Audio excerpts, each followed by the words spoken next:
Hello and welcome to Hard Copy, coming to you from our studios in Abuja. I am Terry Ikumi.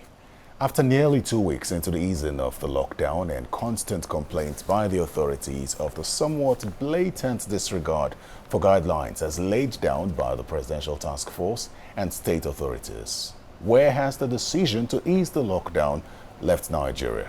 And considering that there was a strong evidence of community infections just before the lockdown was eased, was it really as effective as it ought to have been? Also, now that we have eased the lockdown, what is the strategy, if any at all, to live through this disease? Tonight we speak with Dr. Ola Brown, who is the founder of Flying Doctors Healthcare Investment Group. Before the virus arrived in Nigeria, Dr. Brown had been pretty loud in her advocacy on the need to prepare for what she had feared could potentially be an epidemic in the country.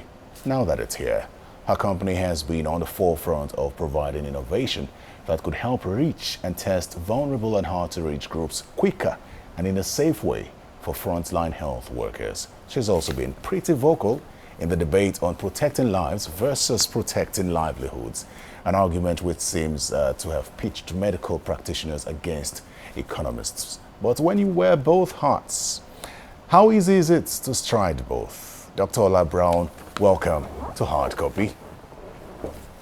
Thank you very much, Mr. Terry. How are you? I'm doing great, thank you. So I'd like to start from my last line. You're a medical doctor, and then you're currently completing a degree in economics and finance at the University of London, am I right? Yes. Okay, that's good. You tweeted after Professor Charles Soludo wrote his controversial article on the need for African countries to ease the lockdown they could ill afford. You said my inner economist wants to hug him for this article, but the doctor in me wants to fight him. Well, the federal government has now reacted with a gradual easing of the lockdown. How did you take that news? The only reason why we're seeing an increasing number of cases doubling almost every week now is because we just can't stay away from each other. So it really is a tension between lives and livelihoods, in the sense that there's livelihoods and our economy on one hand, but there's also the issue of saving lives on the other hand. And the reason why I think that, the medical perspective is so important is because economists talk a lot and they write a lot and they go on TV a lot. And they're usually in powerful positions. They're bankers, they're entrepreneurs. Whereas doctors are in the hospital most of the time. And they don't write very much. They write in medical journals, even if they're writing. And they don't talk very much. So you get a very one-sided debate. And I think that, if you have only one person who has the dominance and has the power and has the media, then you start hearing a very one-sided story and you don't hear the doctor's perspective. And the doctor's perspective, unfortunately, is that they're at the tail end of this. So they're the ones in the isolation centers right now risking their lives every single day to provide care. And our healthcare infrastructure is very, very weak. So the last time the WHO did a survey and ranked countries in terms of their healthcare infrastructure, it probably has improved by now, but this was the last ranking that I saw that they did. Nigeria was ranked in the top 10 worst countries for healthcare. So from and what? It's not that the number of viruses doesn't affect economists as acutely as it affects doctors and nurses, because obviously the economists are at home writing articles, but the doctors are putting their lives at risk every day for patients. And the more patients there are, the more likely the longer hours they have to work, the more likely they are to make mistakes. Are you afraid that are the results that you see now as bad as you feared?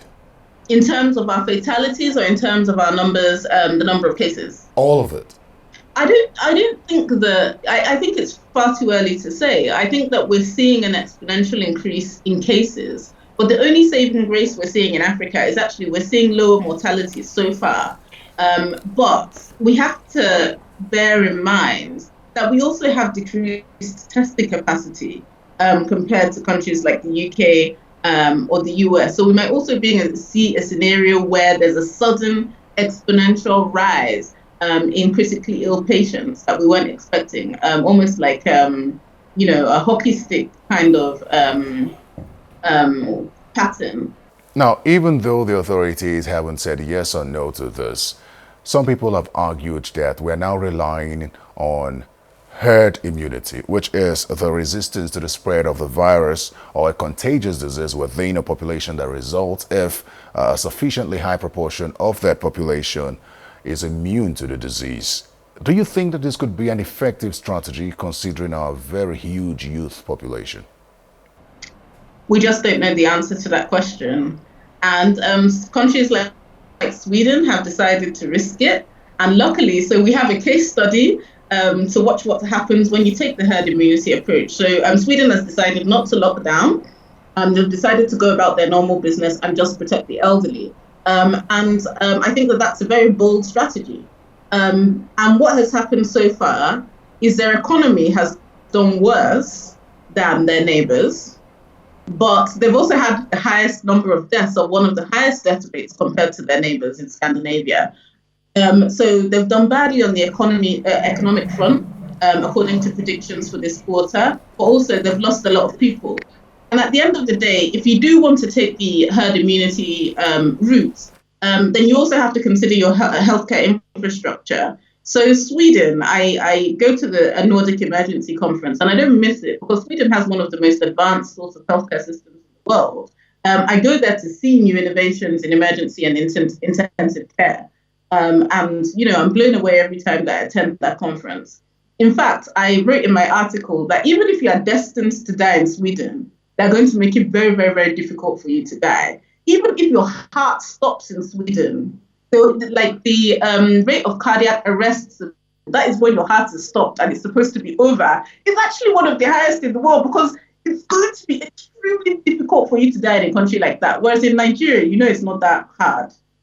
If our cardiac arrest survival rates are very poor. So what I'm saying is you also, when you want to take the herd immunity strategy, number one, you have to consider how many people you're comfortable with dying and how to politically manage that. Right, very well. Since we're talking about response and approach now, let me draw your attention to one of your articles, the one on Nigeria's response to the COVID-19 pandemic. You commended the Lagos State government in that, even though you were not clearly clear on what exactly that commendation was, but you did commend the anti-fragile nature of the governor and the Commissioner for Health. What exactly is the Lagos State government doing right in tackling this COVID-19 pandemic?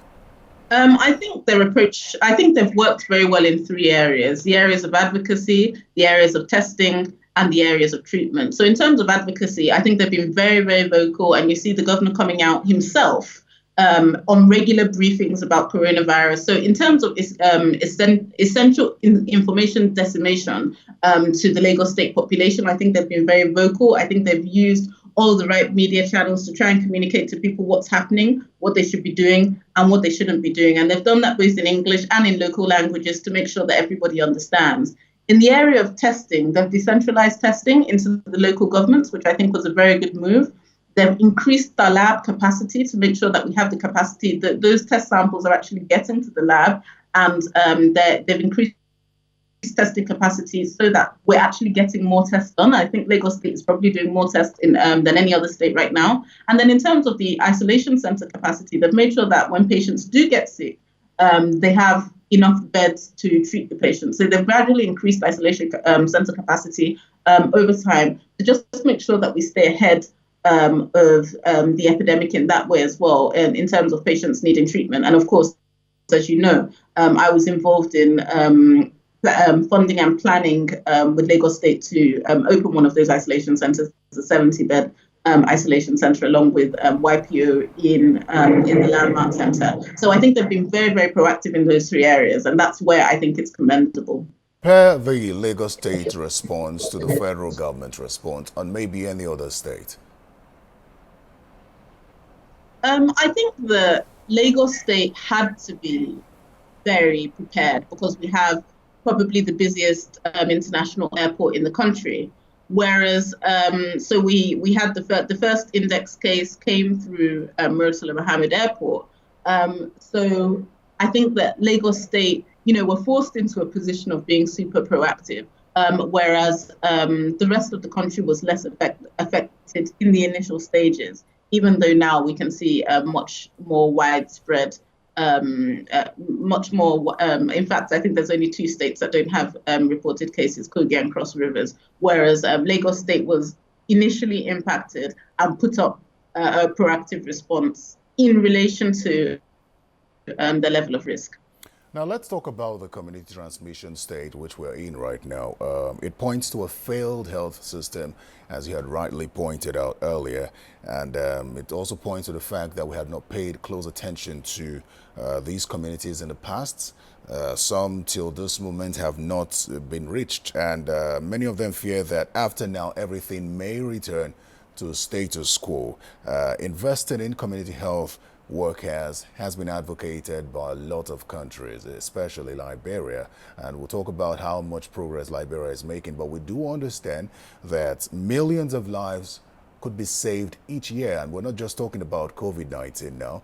Millions of lives could be saved each year just by investing in community health workers. What's your reaction to this? I think it's been from recruiting to the YPO Landmark Center. One of the major benefits for our Ebola, from the Ebola crisis that I saw, is the type of doctors and nurses that we have and their exposure to infectious disease. So Nigeria actually sent medical specialists, or Nigerian medical specialists actually went to Liberia and went to Sierra Leone, the most affected places during the Ebola outbreak, to work. And because of that, we have very, very experienced hands in Lagos, in Abuja, and other states that have handled epidemics before. And it was the capacity built, Nigeria actually volunteering some of these workers. I'm not sure whether through donors or through the government, but actually Nigerian workers did work there through the epidemic. And I think that these are some of the most skilled workers that we have now in Lagos leading. And I think also the investments in the preparedness, the structures, the surveillance, the technology that was developed during that time, because we all feared that Ebola was going to become a massive epidemic in Nigeria. So there are a lot of structures put in place, from the surveillance team to the contact tracing team in terms of training. And this has come in very, very useful. Dr. Brown, as an orthodox practitioner, how welcoming do you think that Nigeria's orthodox practitioners will be of herbal medicine, which is now becoming a buzzword? I say this because of the plan of the federal government to import some of the Madagascar herbal tonic COVID organics to the country, and many have also said that we should now turn to herbal medicine within Nigeria.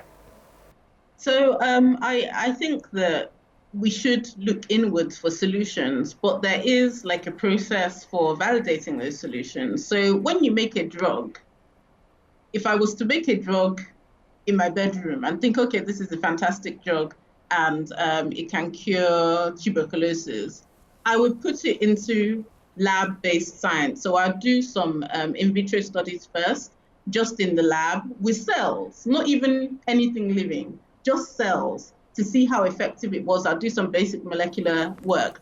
After I publish that, and that is accredited by my peers, I would now move on to doing it on small mammals. After that is accredited by my peers and I publish that research in journals and it's validated, then I move on to larger mammals.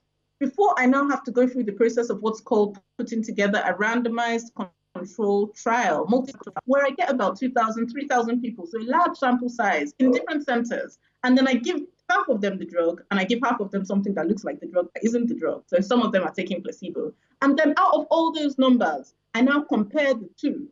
And if it passes all those stages, then I can say that I have a cure. You cannot wake up and say that you have a cure just because it cured 1 or 2 people, or 1 or 2 people, you gave it to people and they seem to be okay afterwards. There's actually a long process of drug discovery where you go through all those stages. And if a herbal drug can go through those stages of validation and it comes out in a randomized double-blind control trial that this works, then every practitioner, I think, would welcome it. At least we have a local solution that's available to us.